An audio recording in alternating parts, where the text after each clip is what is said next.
안녕하세요. 오늘도 사연살롱을 찾아주셔서 감사합니다. 30대 여성입니다. 본인이 좋아하는 일을 업으로 삼는 것만큼 행복한 일은 없다라는 말이 있죠. 그게 딱 제 이야기입니다. 저는 어린 시절 유난히도 반짝이는 액세서리를 좋아하던 소녀였어요. 제가 비즈공예사라는 직업을 가지게 된 건 어찌 보면 당연한 일이었어요. 외국에서는 이미 비즈공예사들이 대접받는 직종이 되었지만 아직 우리나라는 시장이 크지 않아 많은 돈을 벌지 못했었어요. 제가 좋아하는 일 하면서 언젠간 우리나라 최고의 비즈공예사가 되겠다는 꿈을 품고 있었어요. 인프라가 갖춰져 있지 않는 직종의 1세대들은 늘 새로운 길을 개척해 나가야 하죠. 비즈공예를 딱히 배울 것도 없는 우리나라 여건상 유튜브를 통해서 외국 영상들을 보며 연구하고 배워 나갔어요. 세공기 하나조차도 외국 제품을 써야 하는지라 벌이가 없는 상황에서 제 꿈을 이어가는 건 정말 어려운 일이었습니다. 하지만 항상 제 뒤에서 제 꿈을 응원해주던 사람이 바로 우리 엄마였어요. 엄마는 제가 작업하고 있는 모습을 보면 항상 뿌듯해 하셨어요. 본인은 먹고 살기 바빠서 하고 싶은 일을 못했는데 하나뿐인 딸이 꼭 자기가 원하는 일을 하면서 성공하길 바라셨어요. 넉넉지 않은 형편에도 항상 지원해주시고 응원해주셨죠. 그런 엄마의 기대에 꼭 보답하기 위해서라도 밤낮 모르고 공부하고 일했어요. 그리고 제가 사랑하는 이 일이 제 배필이 될 남자와 사랑의 연결고리가 되었습니다. 조금이라도 비즈 재료를 싸게 사야 했던 저는 직접 발로 뛰며 도매상을 뻔질나게 드나들었죠. 그곳에서 그 사람을 만나게 되었어요. 재료상을 하던 그와 2년 넘게 거의 매일같이 얼굴 보며 지내다 보니 사장과 고객으로 시작된 관계가 연인으로 발전하게 되었죠. 비즈 공예사와 비즈 재료상의 만남은 주변에서 이런 운명적인 만남이 어디 있느냐며 모두 축하해 주었습니다. 현실적으로도 좋은 재료를 싸게 쓸 수 있어서 작업에도 큰 도움이 되었죠. 1년의 연애 후 저희는 축복석에 결혼하게 되었어요. 그렇게 행복할 것만 같던 결혼 생활은 신혼 2년 차에 무참히 깨지고 말았습니다. 1년간 겪은 시어머니는 약간 특이하신 분이라고 생각하고 있었어요. 남편 집이 크게 부유한 것도 아닌데 늘 명품을 들고 다니고 항상 고급 식당만 가려고 하는 통에 가족 외식 한번 잡는 것도 쉬운 일이 아니었어요. 부족함은 없었지만 시아버지께서는 평범한 직장인이셨는데 시어머니께서는 항상 어디 나가면 부잣집 사모님처럼 행동하셨어요. 그 때문에 저도 때 아닌 연기까지 했어야만 했거든요. 결혼 후 시어머니께서는 본인의 친구들에게 저를 소개해준다며 자리를 마련하셨어요. 그 자리는 그야말로 부잣집 사모님들의 골프 모임이었어요. 사실 저희 어머님과는 어울리지 않는 자리였죠. 온갖 명품 이야기, 남편 이야기, 부동산 이야기를 하는 사모님들 사이에서 저는 그저 꿔다 넣은 보릿자루처럼 앉아 있었어요. 그중 한 분이 저에게 물으시더라고요. 부모님은 뭐 하시는 분들이야? 수근 엄마 눈에 차려면 보통 집안이 아닐 텐데. 세탁소 하는 부모님이 부끄러웠던 건 아니었지만 그 분위기에서 제가 저희 부모님이 세탁소 한다는 소리가 선뜻 나오지 않아 우물쭈물하고 있었는데 옆에 계시던 시어머니께서는 정말 말도 안 되는 거짓말을 하셨어요. 예, 무슨 소리니? 내가 무슨 조건 보고 결혼시킨다고. 우리 사돈 그냥 작은 공장 하셔. 지방에서는 꽤 건실한 회사라고는 하더라고. 사돈보다 우리 며느리가 진짜지. 너희 비즈공예라고 들어봤어? 우리 며느리 비즈공예사야. 외국에서 공부하고 와서 각종 전시회에도 출품하고 해외에서 더 유명한 사람이야. 정말 띵 했는데요. 우리 집이 공장을 운영하고 있고 제가 외국에서 공부하고 온 유명한 공예사라니. 어머님의 말도 안 되는 거짓말에 저도 순간 거짓말쟁이가 될 수밖에 없었죠. 어머님은 그런 거짓말을 해놓고도 집에 오는 내내 어떠한 말씀도 하시지 않더라고요. 이번 한 번뿐이겠지 생각하면서 대수롭지 않게 넘기려 했지만 그 후로도 시어머니의 허세와 거짓말은 멈출 줄을 몰랐어요. 얘야, 저번에 봤던 내 친구 중에 이번에 딸이 결혼한다는데 너한테 작품 하나 부탁하더라. 거 봐라. 내가 그런 부잣집 친구들 두니 너한테도 다 득이 되잖아. 인맥이 이렇게 중요하구나 싶은 생각도 들고 거짓말을 하긴 했지만 작품 의뢰도 들어오고 나쁘지만은 않다고 생각하고 최선을 다해서 만들었습니다. 어머님, 이거 재료값만 4, 5만 원 정도 들었는데 그냥 선물로 주셔도 될 것 같아요. 그건 내가 알아서 하마. 그 후로도 시어머니 친구분들은 저에게 작품 의뢰를 많이 해주셨고 덕분에 제 수입도 늘어나게 되었어요.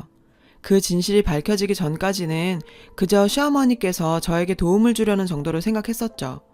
그렇게 시간은 흘렀고 오랜만에 카페에 앉아 작품 스케치를 하고 있었는데 누군가 제 어깨를 톡톡 치더라고요. 어머, 근수 엄마 며느리 맞죠? 저번에 비즈 작품 잘 받았어요. 역시 외국에서 배우고 와서 달라도 확실히 다르더라고. 우리 딸도 이쁘다고 좋아했어요. 아, 이번에 한두 개 더 주문할까 했는데. 저번에 만나 뵈었던 어머님 친구는 작품을 잘 받았다며 또 의뢰할 수 있느냐고 하시면서 정말 충격적인 말을 건넸습니다. 저번에 200 줬는데 이번에도 똑같이 주면 되겠죠? 싸게 줘서 고마워요. 200만 원? 무슨 말을 하는 건지 내 작품을 200 주고 사셨다는 이야기에 저는 황당하기 그지없었고 이게 무슨 일인가 싶어 시어머니를 찾아가 자초지종을 물었어요. 어머님, 혹시 저번에 제 작품 200만 원에 파셨어요? 그건 네가 어떻게 알았대? 외국 유명 공예사들 작품 보니까 그 정도 하더라. 너도 곧 그렇게 될 건데 그 정도 받아야 하지 않겠나 싶어 받았다. 참, 이게 무슨 소린지. 200만 원에 팔았다 치고 그럼 나한테는 왜 재료값만 준 건지. 어머님, 제 작품 한 개에 10만 원에 팔고 있어요. 저 외국 대학 나오지도 않았고 외국에서 유명한 공예사도 아니잖아요. 제 이름이나 명예 보고 주문하는 건데 그걸 200만 원에 팔면 사기예요, 사기. 너 CM이를 사기꾼 취급하는 거니? 기껏 며느리 기죽지 말라고 그렇게 소개해줬더니 네가 진짜 능력 있는 애였으면 내가 그렇게까지 할 것도 없지 않았겠니?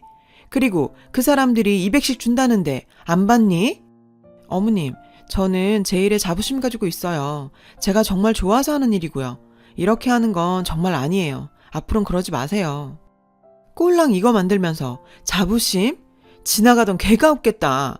너 이 정도 했는데 월 1, 200밖에 못 벌면 그건 재능이 없는 거야. 너 따위가 무슨 공예를 한다고? 그것도 재능 있는 애들이 하는 거지. 맨땅에 헤딩해가며 열심히 해오던 제 일을 무시하고 비참하게 짓밟는 어머니에게 큰 소리라도 치고 싶었지만 너무 맞는 말이었습니다. 비즈공예를 시작한 지 5, 6년이 지났지만 고작 월 1, 200 버는 수준으로 생활비 내기도 빠듯한 수준이었죠. 어머님과 안 좋은 후 남편에게 하소연하듯 얘기했습니다. 남편은 돈 벌 기회가 있는데 고작 자존심 때문에 그런 기회를 날려버리느냐며 오히려 저를 타박하더군요. 엄마가 범죄를 저지르는 것도 아니고 그 돈 주고 사는 사람이 있다는데 그걸 왜 못 팔겠다는 건데 답답해서 참. 아니, 어머님께서 나를 외국 대학 나온 유명 공예사를 소개하셨으니까 그분들이 그 돈 주고 사겠다는 건데 그게 아니잖아.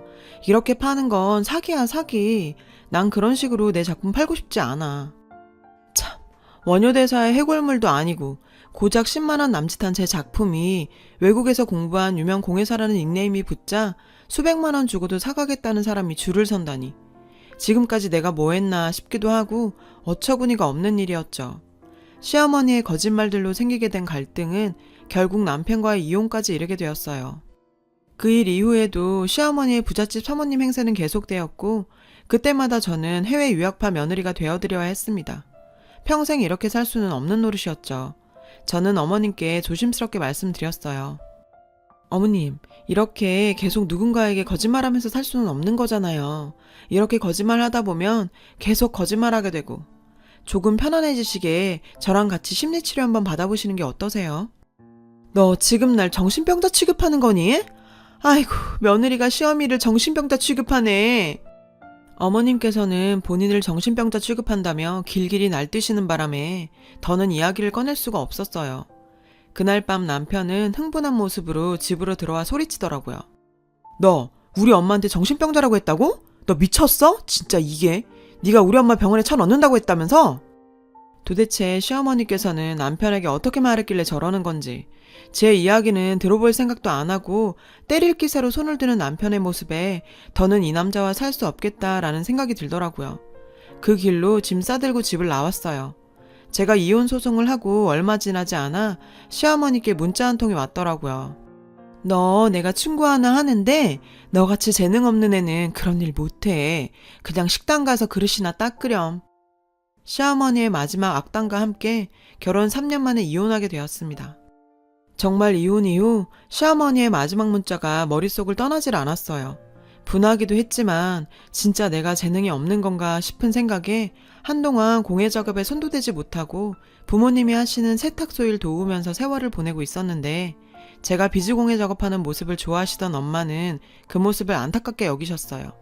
하루는 세탁물 배달하고 돌아오니 엄마는 통장 하나를 내미시더라고요. 연희야, 너 계속 이렇게 살 거니? 너 아직 30밖에 안 됐어. 네 꿈이 있잖아. 꿈이 있다는 게 얼마나 좋은 일인 줄 아니? 엄마는 네가 그 꿈 포기 안 했으면 좋겠다. 이 돈 얼마 안 되지만 이걸로 다시 한번 시작해보는 게 어떻니? 누가 뭐래도 엄마는 네가 만든 비즈 작품이 제일 이뻐. 언젠간 다른 사람들도 다 알아줄 거야. 엄마의 갑작스러운 제안에 왈칵 쏟아지는 눈물을 멈출 수가 없었어요. 저에게 필요한 것은 돈도 무엇도 아닌 제가 틀리지 않았다는 한마디였는지도 모르겠습니다. 엄마가 마련해준 돈으로 작은 작업실을 구했고 미친 듯이 일했어요. 정말 지칠 때마다 전 시어머니가 저에게 남긴 문자를 보며 스스로 다짐을 하고 또 했어요. 볼 때마다 차오르는 분노는 오히려 제 목표의식을 명확하게 해줬고 오직 비즈공예에만 집중할 수 있었어요. 사람도 만나지 않고 작업실에서만 2년을 박혀 살았습니다. 점점 성과가 나오기 시작했어요. 공모전에 출품한 작품들이 당선되면서 비즈공예사로서의 이름을 알리기 시작했죠. 무엇보다 해외에서도 제 디자인에 관심을 가져주면서 해외 진출까지 성공했어요. 그러면서 이제 돈 걱정 없이 작업할 수 있게 되었는데 나름 비즈공예계에서는 이름이 알려지게 되자 저에게 배우고자 찾아오는 사람들이 많아졌고 친하게 지낸 공예사님들과 후진 양성을 위한 학원도 차리게 되었어요. 생각보다 많은 분들이 공예에 관심이 있으시더라고요. 학원은 그야말로 대박이 났습니다. 학원 원장까지 되면서 제가 어릴 때부터 품어온 꿈을 이루게 되었어요. 꿈을 이루는데 가장 큰 역할을 해주신 엄마의 환갑이 되었어요. 마음 먹고 좋은 선물 해드려야겠다 싶었죠. 선물을 사기 위해 백화점에 가게 되었어요. 그때 언젠간 꼭 한번 만나보고 싶던 그 여자를 마주치게 된 거예요. 엄마 선물을 사고 잠깐 라운지에서 같이 간 친구와 커피 한잔하고 있었는데 함께 온 친구는 마치 못 볼 사람 본 것처럼 깜짝 놀라하며 조용히 속삭였어요. 연희야, 저 사람 네 전 시어머니 아니야? 친구의 손가락 방향을 따라간 그곳에는 전 시어머니와 그 부잣집 사모님들이 커피를 마시고 있었는데 보는 순간 정말 제 속에서 무언가 저를 일으키더라고요. 그리고 그 테이블로 걸어갔는데요. 오랜만이시네요, 어머님. 이혼한 며느리의 갑작스러운 등장에 꽤나 당황한 눈치셨죠. 어머, 네가 웬일이니? 네가 여길 어떻게 들어왔니? 여기요? VIP 라운지에 아무나 들어와도 되는 거예요? 여전하시네요. 입만 열면 거짓말에 허세에.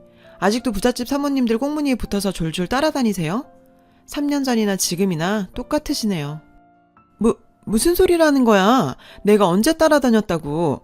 나도 여기 VIP라고? 에이, 아직도 여기 사모님들한테 거짓말하고 계세요? 어머님이 돈이 어딨다고 여기 VIP가 돼요. 매번 카드 안 들고 왔다고 사모님 들어올 때 쓱 같이 들어오면서.